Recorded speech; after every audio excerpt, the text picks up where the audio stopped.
Hi friends, welcome to home making Mantra. This is Shanti. Welcome to daily vlogs. పాండిచ్చేరిలో day 2 మేము ఎలా spend చేసామనేది ఈ వీడియోలో చూపిస్తాను. మా సెకండ్ డే పాండిచ్చేరి. ఇక్కడ మా హోటల్ నుంచి వ్యూ అనమాట. సన్ రైజ్ చూడటానికి అని చెప్పి ఇంకా మార్నింగ్ లేచేసి బయటకు వచ్చాము. కొంచెం ఇప్పుడే సన్ వస్తుంది. అయితే బాగా క్లౌడీగా ఉంది, మరి కనిపిస్తుందో లేదో సన్ రైజ్ చూస్తా. సీ సైడ్ ఎప్పుడైనా ట్రిప్ ప్లాన్ చేసాము అంటే మేము ఉండబోయే రిసార్ట్కి కానీ హోటల్కి కానీ బీచ్ యాక్సెస్ ఉండేటట్టు చూసుకుంటాము. కొన్నిటికి ప్రైవేట్ బీచెస్ ఉంటాయి, కొన్నేమో ఇట్లా పబ్లిక్ బీచెస్ ఉంటాయి అన్నమాట. పాండిచ్చేరిలో మోస్ట్ ఆఫ్ ద హోటల్స్కి అయితే బీచ్ యాక్సెస్ ఉండదండి. కొన్ని రిసార్ట్స్కి ప్రైవేట్ బీచ్ అనేది ఉంటుందన్నమాట. అంటే వాళ్ళ ఓన్ బీచ్ వాళ్ళ మెయింటెనెన్స్లో ఉంటుంది. మేమున్న హోటల్ పేరు ద ప్రొమనాడ్. నిన్న ఆల్రెడీ ఈ హోటల్ గురించి డీటెయిల్స్ అన్నీ షేర్ చేశాను అండ్ మా రూమ్ టూర్ కూడా వీడియోలో షేర్ చేశాను. సో ఇంట్రెస్ట్ ఉన్న వాళ్ళు దీని ముందు వీడియో ఒకసారి చెక్ చేయండి.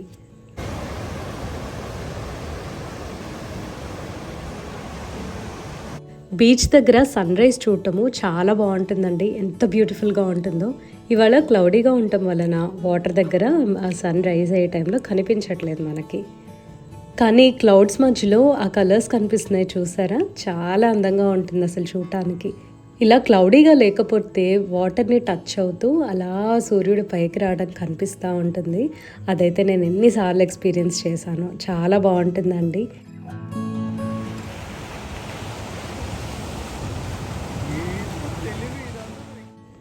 సిద్ధు, నేను, మా హస్బెండ్ ముగ్గురం కూడా పొద్దున్నే 5:30 కల్లా లేచాము. 6:02కి సన్ రైజ్ ఉందన్నమాట. అయితే మేము అనుకున్నాం రూఫ్ టాప్ ఉంది కదా మేమున్న హోటల్లో, సో అక్కడ నుంచి చూద్దాము అని అనుకుంటే లేదు అసలు షోర్ మీద నుంచొని చూడాలి, అదే రియల్ ఎక్స్పీరియన్స్ అనిపించి మళ్ళీ ఇక్కడ కిందకు వచ్చేసి అక్కడే నుంచొని చూస్తూ ఉన్నాము. అండ్ ఈ స్ట్రెచ్లో అయితే మార్నింగ్ ఎంత మంది వెయిట్ చేస్తున్నారో సన్ రైజ్ కోసము.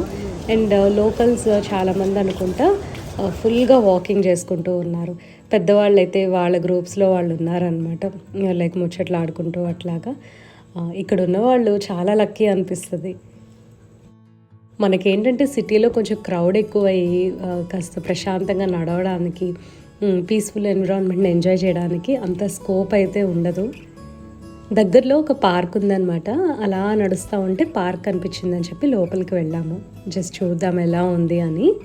లోపల స్వింగ్స్ ఉంటే ఇంకా చిన్నపిల్లలాగా మేము కూడా కొంతసేపు ఆడుకుంటూ ఉన్నాము. ఇవాళ ఒకటి షేర్ చేద్దామని అనుకుంటున్నా. నా idea of spending time in a trip ఎలా ఉంటుందో చెప్తాను. కొన్ని టైప్ ఆఫ్ హాలిడేస్ ఎలా తీసుకోవాలి అని అంటే మనల్ని మనము రెజ్యువినేట్ చేసుకోవాలి. రిలాక్స్డ్గా డే అంతా కూడా పీస్ఫుల్గా స్పెండ్ చేసుకోవాలన్నమాట. అప్పుడు ఏంటంటే నెక్స్ట్ ఇంకా కమింగ్ డేస్కి మనం బాగా ప్రిపేర్ అయి ఉంటాము. ఇది నేను కంటిన్యూ చేస్తాను అండి. ప్రొమనాడ్లో బ్రేక్ఫాస్ట్ ఎలా ఉంది అనేది చెప్తా ఇప్పుడు. బ్రేక్ఫాస్ట్ వచ్చేసి మేము ప్రొమనాడ్లోనే చేసామన్నమాట. మార్నింగ్ మాకు కాంప్లిమెంటరీ బ్రేక్ఫాస్ట్ వచ్చింది. ఈ స్ప్రెడ్ అయితే ఎంత బాగుంటుందంటే కాంటినెంటల్ అండ్ ఇండియన్ కలిపేసి ఉంటుంది.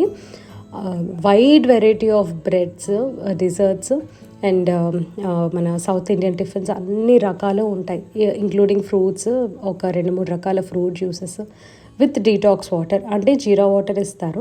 Actually jeera water is common అనమాట, చాలా ప్లేసెస్లో మనం ఇది చూడొచ్చు. అండ్ నేను నోటీస్ చేసింది ఏంటి అంటే ఇప్పటిదాకా మేము చాలా రిసార్ట్స్కి వెళ్ళాము.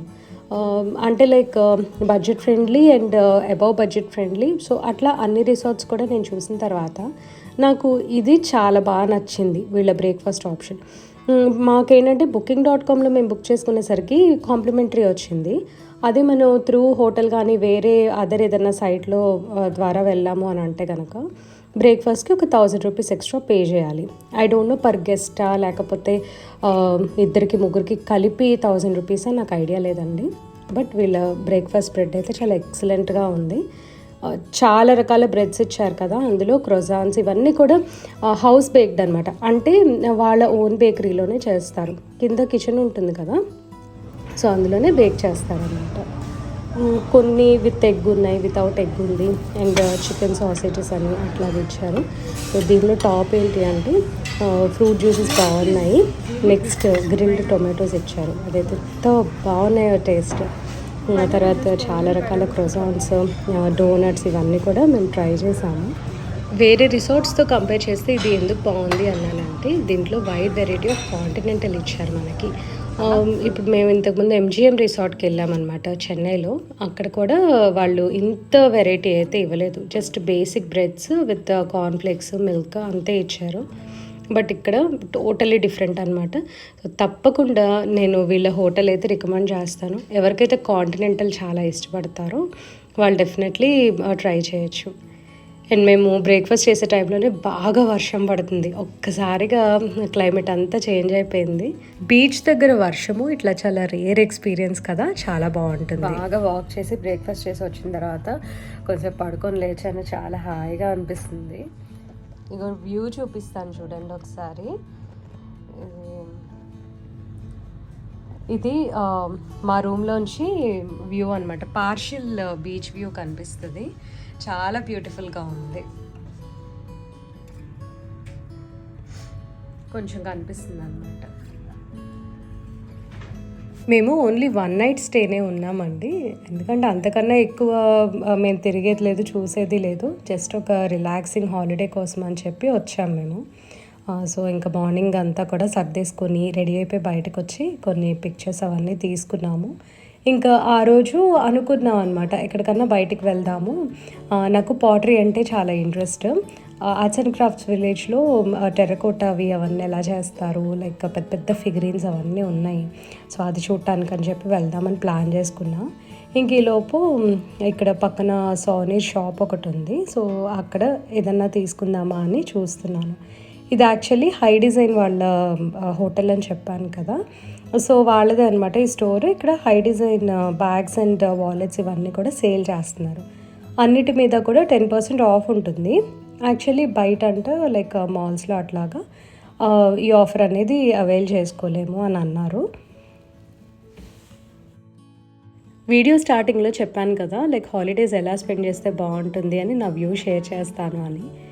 ఫర్ ఎగ్జాంపుల్ ఇప్పుడు నేను చెన్నైలో ఉంటున్నాను. సో దగ్గరలో అంటే 3 hours 4 hours డిస్టెన్స్లో ఏదైనా ఒక ప్లేస్ సెలెక్ట్ చేసుకొని జస్ట్ రిలాక్సింగ్గా ఆ రోజంతా కూడా హాయిగా స్పెండ్ చేయడానికి, అసలు ఎటువంటి అంటే హడావిడి ఇది చూసేయాలి అది చూసేయాలి అని లేకుండా ఒక ప్లేస్ సెలెక్ట్ చేసుకొని మార్నింగ్ నుంచి ఈవినింగ్ వరకు కూడా ఇంకా అక్కడే కూర్చోవటము, లైక్ ఆ ప్లేస్ చూస్తూ ఎంజాయ్ చేయడము, సంథింగ్ అలా ఒకటి సెలెక్ట్ చేసుకుంటే ఆ హాలిడే అంతా కూడా చాలా రిలాక్స్డ్గా ఉంటుంది. బట్ వన్స్ మనము ఏదైనా చాలా లాంగ్ డిస్టెన్స్ ట్రావెల్ చేస్తున్నాము అని అంటే అది నిజంగా ఒక పర్పస్ఫుల్గా ఒక ఏదన్నా మనకి ఇది చూసాము అనే ఫుల్ఫిల్మెంట్ వచ్చేలాగా ప్లాన్ చేసుకోవాలి. ఫర్ ఎగ్జాంపుల్ మేము లాస్ట్ ఇయర్ ఉజ్జయిన్ వెళ్ళాం. Not lost year, last year కాకుండా ముందు సమ్మర్లో. అది చాలా లాంగ్ ట్రిప్ అనమాట. లైక్ 24 hours మేము డ్రైవ్ చేయాల్సి వచ్చింది. మధ్యలో నాగపూర్లో స్టే చేసి రెస్ట్ తీసుకొని ఫ్రెష్ అయ్యి మళ్ళీ నెక్స్ట్ డే స్టార్ట్ అయిపోయి ఉజ్జయిన్ వెళ్ళాము. ఆ వీడియోస్ కూడా నేను ఆల్రెడీ షేర్ చేసి ఉంచాను. అట్లా ఆ లాంగ్ ట్రిప్ వేసుకున్నప్పుడు ఏంటంటే ఇంపార్టెంట్ ప్లేసెస్, అక్కడ ఇంపార్టెంట్ టెంపుల్స్ మేము ఎన్నైతే చూడగలమో ఒక రోజులో కానివ్వండి 2 రోజుల్లో కానివ్వండి, లైక్ జగ్లింగ్ లాగే ఉంటుందన్నమాట. ఫాస్ట్గా ఇక్కడ నుంచి ఇక్కడికి జంప్ చేసేయటం, ఇది గబగబా చూసేయటం, అలా ప్లాన్ చేసుకుంటే బాగుంటుంది. నా ఉద్దేశంలో యాత్రలకి వెళ్ళినప్పుడు మాత్రము అక్కడ టెంపుల్స్లో పూజలు చేయించుకునే కన్నా కూడా ఎన్ని ఎక్కువ టెంపుల్స్ మనం దర్శనం చేయించుకోగలిగితే అంత బెటర్. మేమున్న హోటల్లో కింద రెస్టారెంట్ ఉంది కదా, సో వాళ్ళ దగ్గర బ్యాగెట్ అండ్ ఒక క్రోజాంట్ ఆర్డర్ చేశాను. సో అది పిక్ చేసుకొని ఇంకా చెక్అవుట్ చేసేసి మేము వచ్చేసాము. హోటల్ చెక్అవుట్ చేసేసుకొని ఇప్పుడు ఆర్ట్స్ అండ్ క్రాఫ్ట్ విలేజ్కి వెళ్తున్నాము. అక్కడ పాటరీ ఉంటుందంట. సో ఫస్ట్ టైం నాకు కొంచెం చూడాలని ఉంది, అసలు టెర్రకోటా వస్తువులు అవన్నీ ఎలా చేస్తారో ఏంటి అని. So we are heading to arts and craft village. అక్కడే మ్యాంగ్రోవ్ ఫారెస్ట్ కూడా ఉంది, బట్ అదైతే మాకు అంత ఎందుకో ఇంట్రెస్ట్ లేదనమాట, చూడాలి వెళ్ళాలి అని. అంటే బోటింగ్ ఉంటుంది అంటున్నారు. ఒకవేళ అక్కడ ఏదైనా వాక్ లాగా ఉంది, కాసేపు అట్లా ఎక్స్ప్లోర్ చేయొచ్చు అని అనుకుంటే కనుక వెళ్తాము. లేదంటే కనుక ఆర్ట్స్ అండ్ క్రాఫ్ట్ విలేజ్ చూసేసి ఇంకా ఇంటికి రిటర్న్ అయిపోదాం అనుకుంటున్నాం. సో అదనమాట ప్లాన్ ప్రస్తుతము. పాండిచ్చేరి అయితే చాలా బాగుంది అండ్ నిన్న బాగా ఎంజాయ్ చేసాము. ఎందుకంటే ఇవాళ అసలు ఫుల్గా వేడనమాట, నిజంగా మనిషి లేరు బయట నడవడానికి. నిన్నైతే బాగా నడుస్తూ ఉన్నారు అందరూ.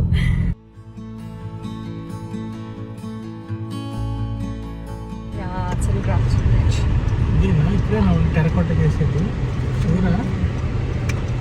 అని విన్నా నేను. టెర్రకోట అవి చూపిస్తారని చెప్పి వీడియోస్లో చూసా.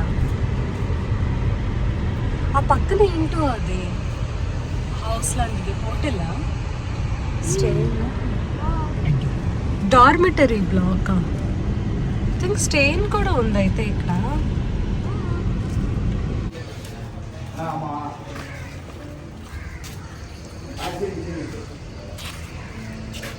శాండ్ ఆర్ట్స్ ఇద్దాం.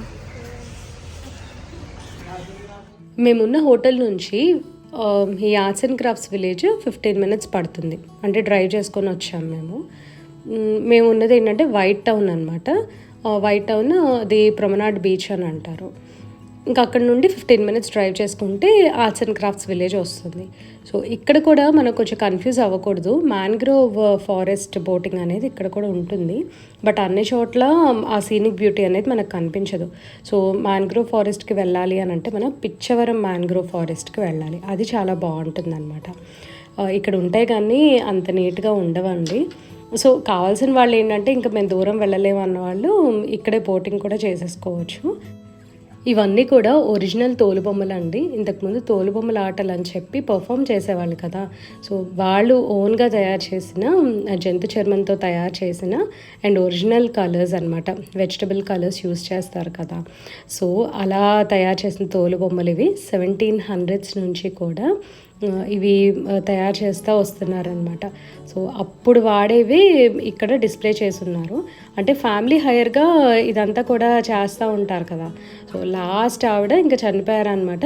ఇంకా తర్వాత ఈ తోలుబొమ్మలు అన్నీ కూడా ఇంకా మ్యూజియంకి ఇవ్వటము, గవర్నమెంట్కి ఇచ్చేయటం అలా చేస్తూ ఉంటారు కొంతమంది. సో ఫైనల్లీ ఇక్కడ డిస్ప్లే చేశారు. టెర్రకోట వినాయకుళ్ళని అప్పుడే తయారు చేసి డ్రైయింగ్ అని చెప్పి ఇట్లాగా బయట పెట్టేశారు. ఆ చిన్నగా కనిపిస్తున్న వైట్ అన్నీ కూడా ఏదో పౌడర్ అప్లై చేసినట్టున్నారు దానిపైన. అంటే ఫాస్ట్గా డ్రై అవ్వడానికి అనుకుంటా ఇట్లా బయట పెట్టేసి ఎండబెడుతున్నారు. మనకి ఇండియాలో ఎన్ని రకాల హస్తకళలు ఉంటాయో అన్నీ కూడా ఇక్కడే డిస్ప్లే చేస్తున్నారండి. లైక్ ఒక్కొక్క వెరైటీకి ఒక్కొక్క స్టోర్ లాగా ఉంటుంది. కొన్ని కొండపల్లి బొమ్మలు, ఏటికొప్పాక బొమ్మలు, తర్వాత కొబ్బరి చిప్పలతో తయారు చేసేవి, తాటాకు బొమ్మలు ఉన్నాయి. నెక్స్ట్ లైక్ న్యాచురల్ డైస్ ఉంటాయి కదా. సో అవి కూడా ఇక్కడ జస్ట్ ఊరికే ఒక ఆర్ట్ లాగా తయారు చేసి ఇదంతా కూడా ఒక డిస్ప్లే లాగా పెట్టేశారనమాట. ఒక్కటని కాదు, ఇక్కడ స్టోన్ కార్వింగ్స్, ఇంకా తంజోర్ పెయింటింగ్స్, అట్లా చాలా రకాలు ఉన్నాయన్నమాట. ఇక్కడ కూడా నేను ఒకటి తీసుకున్నాను. సో మీలో ఎవరైనా గెస్ట్ చేస్తే I will be more happy. చాలా బాగున్నాయండి బొమ్మలన్నీ కూడా. ఇవైతే చాలా ఎక్స్పెన్సివ్ ఉంటాయి, లైక్ అబౌవ్ 5000 అలా ఉంటాయి అనమాట ఈ పెద్ద బొమ్మలన్నీ. చిన్న చిన్నవి అయితే మనకి ఒక 1000 రూపీస్, 700 అట్లాగా మెటీరియల్ని బట్టి మనకి ఛార్జ్ చేస్తూ ఉంటారు. ప్రతి ఒక్కటి కూడా చాలా బాగుంది. ఇవి నేను ఆల్రెడీ మహాబలిపురంలో చూసేసాను. బట్ ఇటువైపు స్టోన్ వెజల్స్ ఇవన్నీ ఉన్నాయి కదా, కల్చట్టీలు అంటారనమాట వీటిని. సో అవైతే ఇక్కడ చాలా వెరైటీస్ ఉన్నాయి. అండ్ ఆ మెటీరియల్తోనే దీపాలు కూడా తయారు చేస్తారు. పాటరీ ఇది ఇంతకుముందు నేను చూసానండి ఈ టైప్. కానీ నాకు అంటే నేను ఎక్స్పెక్ట్ చేసింది ఏంటంటే మనకి గార్డెన్లో పెడతాం కదా టెర్రకోటా పాట్స్కి కొంచెం పైన డిజైన్స్ అవన్నీ వస్తాయి. సో అవి తయారు చేయడం చూపిస్తారేమో అని చెప్పి అనుకున్నాను. నాకు అదైతే ఇక్కడెక్కడ కనిపించలేదు. మేబీ ఒకరోజు తప్పకుండా నేను అసలు అది ఎలా తయారు చేస్తారనేది చూడాలి. ఫర్ ఎగ్జాంపుల్ మన టెర్రకోటా ఎలిఫెంట్ స్టాండ్స్ వస్తాయి, టెర్రకోటా ఎలిఫెంట్స్, టెర్రకోటా హార్సెస్ అవన్నీ ఉంటాయి కదా. సో నేను అవి చేయటం చూపిస్తారేమో ఇక్కడ అని అనుకున్నాను. ఇవన్నీ కూడా తాటాక్ బొమ్మలు. మినిమం ప్రైస్ నుంచి కూడా స్టార్ట్ అవుతూ ఉంటాయి. మా హస్బెండ్కి ఈ బాక్స్ చాలా నచ్చిందంట, నేను తీసుకోమని చెప్తున్నారు. కానీ ఇప్పుడు నాకు వద్దులేండి, నేను అదేం వాడను అని చెప్పి అంటా ఉన్నాను. కానీ ఇంటికి వచ్చిన తర్వాత అనిపిస్తుంది, అబ్బా అది కొనుక్కుంటే బాగుండేది కదా అని చెప్పి. నేను యాక్చువల్లీ మొన్న అనుకున్నాను కూడా ఇంటికి వచ్చాక, అరే ఆ బాక్స్ దీనికి యూజ్ అయ్యేది కదా అని చెప్పి. అంటే ఇంట్లో బాక్సులు ఉన్నా సరే ఆ బాక్సే కావాలి అన్నది ఒక ఫీలింగ్ అనమాట.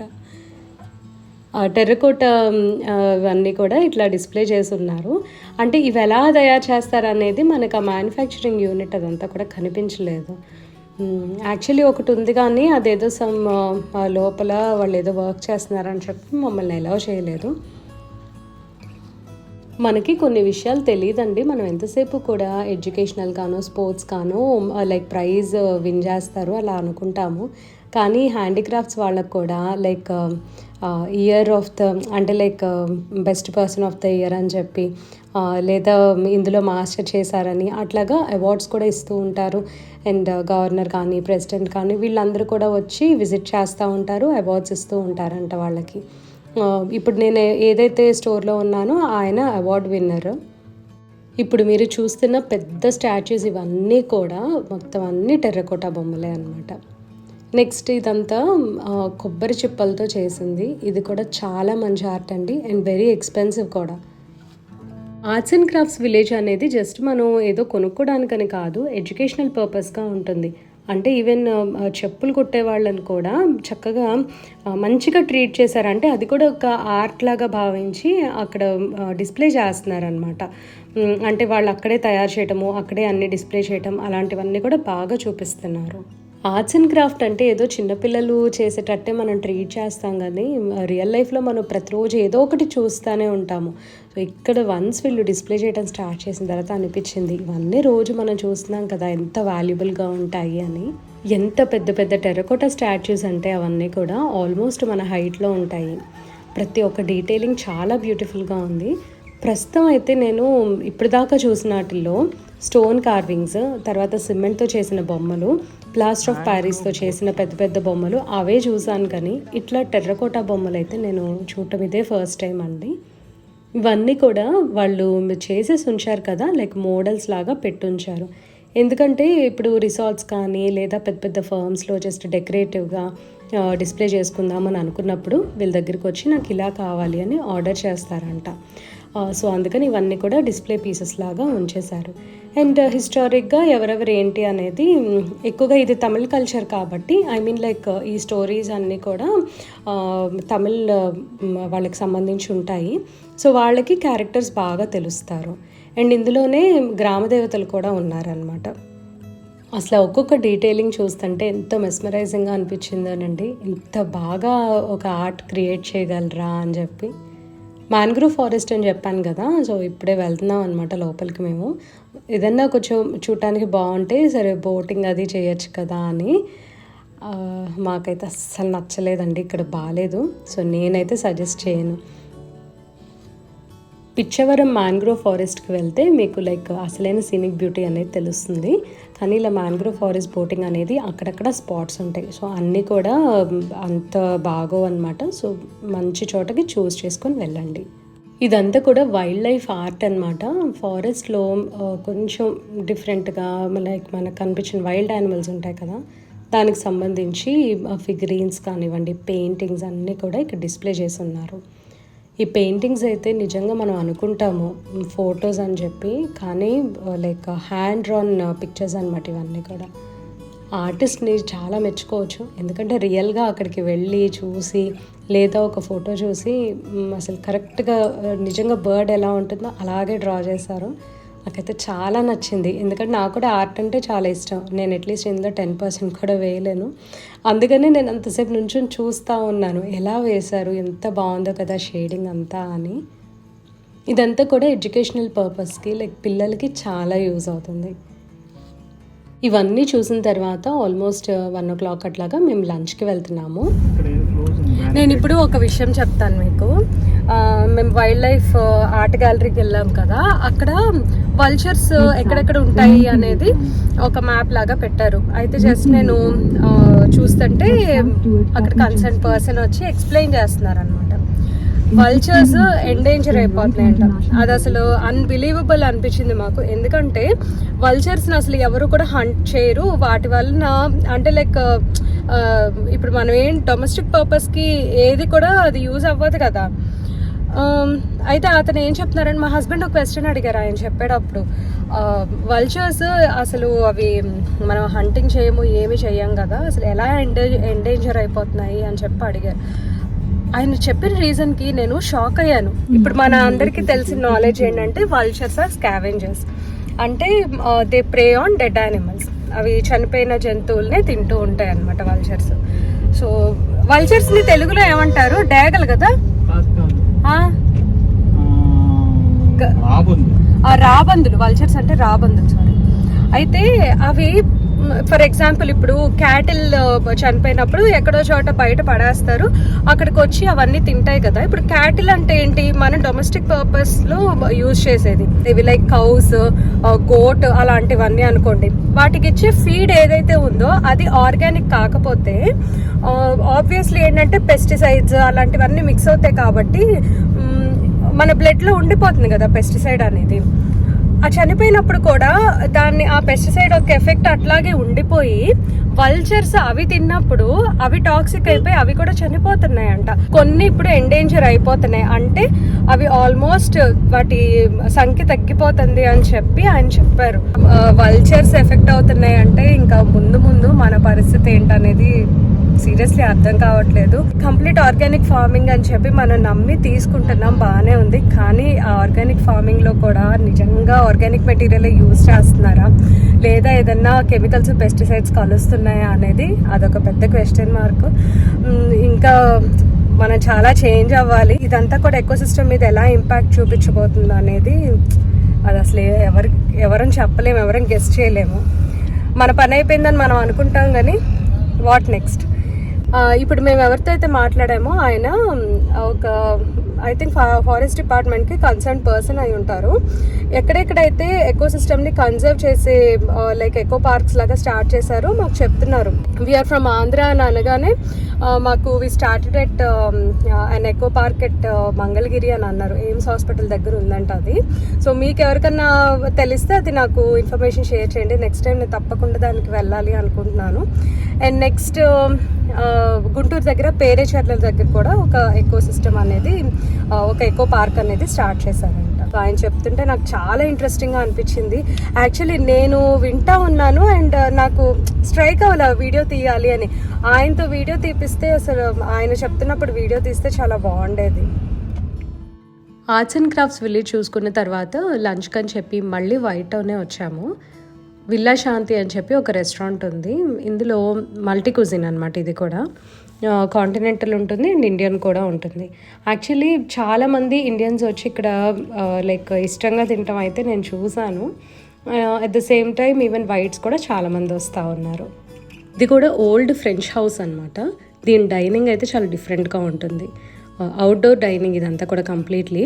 మధ్యాహ్నం అయినా సరే అస్సలు ఎండగా లేదు. ఇక్కడ నేను చూపిస్తుంది ఫ్రెంచ్ ఆనియన్ సూప్. బాగుందంట, సిద్ధు ట్రై చేశాడు. ఇది మా హస్బెండ్ ఆర్డర్ చేసుకున్న డిష్ అనమాట. Baked eggplant and zucchini parmigiana. నేనేమో ఫింగర్ మిల్లెట్ న్యాకీ ఆర్డర్ చేసుకున్నాను. ఈ న్యాకీ అనేసరికి మైదా పిండి కానీ సెమలినాతో కానీ చేస్తారు. ఎలా అంటే లైక్ రాగి ముద్దలు మారినారా సాస్లో వేసినట్టు ఉంది. చాలా బాగుంది నిజంగా. అసలు రాగి ముద్దల్లాగే అలా అంటే లైక్ మిల్లెట్ తిన్నట్టే అనిపించలేదు.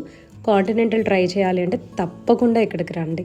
నిజంగా చాలా చాలా బాగుందండి ఫుడ్ అయితే. నెక్స్ట్ డిజర్ట్కి మేము లెమన్ సార్బే ఆర్డర్ చేసాము. నేను మా హస్బెండ్ లెమన్ సార్బే ట్రై చేస్తాము అండ్ సిద్ధు ఏమో మ్యాంగో కావాలి అన్నాడు. ఇలా లంచ్ తోటి పాండిచ్చేరి ట్రిప్ అయితే కంప్లీట్ చేసుకున్నాము. పాండిచ్చేరి అంటేనే మా దృష్టిలో ఎట్లా అయిపోయిందంటే లైక్ ఓన్లీ వాకింగ్ తర్వాత ఫుడ్. ఈ రెండు మాత్రం చాలా బాగా ఎంజాయ్ చేసాము.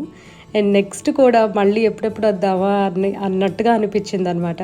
ఒక్కరోజు అయితే నిజంగా సరిపోలేదండి. ఇంకొక రోజు కూడా చక్కగా ఇస్తే మేము ఇలాగే రిలాక్స్డ్గా కూర్చునే వాళ్ళమేమో. అంటే చేసేది ఏం లేక మేము ఒక్క నైట్ కానీ చెప్పి ప్లాన్ చేసుకున్నాం. అసలు ఇంత బాగుంటుంది, పీస్ఫుల్గా ఉంటుంది, అసలు ఏం చేయకపోయినా అని అనిపిస్తే ఇంకొక రోజు కూడా ఉండేవాళ్ళము. ఇటు ఇంకా ఒక్క రోజుకే కదా మేము బుక్ చేసుకుందని ఇంకా రిటర్న్ అయిపోయాము. మేమున్న హోటల్కి దగ్గరలోనే వినాయకుడి టెంపుల్ ఒకటి ఉంటుంది. ఈవెన్ ఆశ్రమం కూడా అక్కడే ఉంది, అరబిందో ఆశ్రమం. బట్ వాటికి వెళ్ళడం కుదరలేదండి. ఎందుకంటే సిద్ధు ఇప్పుడు టెంపుల్స్ కన్నా లేదా అట్లా ఆశ్రమం కన్నా మళ్ళీ తను రానని అంటున్నాడు. సరే ఎందుకు వాడి హాలిడే డిసప్పాయింట్ చేయటము, వచ్చే టైం వస్తే తప్పకుండా పిల్లలు ఇంట్రెస్ట్గా వస్తారు. అందుకని చెప్పి నేనైతే ఫోర్స్ చేయలేదు. ఎక్కువగా వాక్ చేసామని చెప్పాను కదా, ఆ రోజు కాళ్ళ నొప్పులు తెలియలేదు కానీ తర్వాత అయితే ఫుల్గా తెలిసాయి. రేపటి వీడియోలో మీకు ఏమైనా క్వశ్చన్స్ ఉంటే ఆన్సర్ చేస్తాను పాండిచ్చేరి గురించి.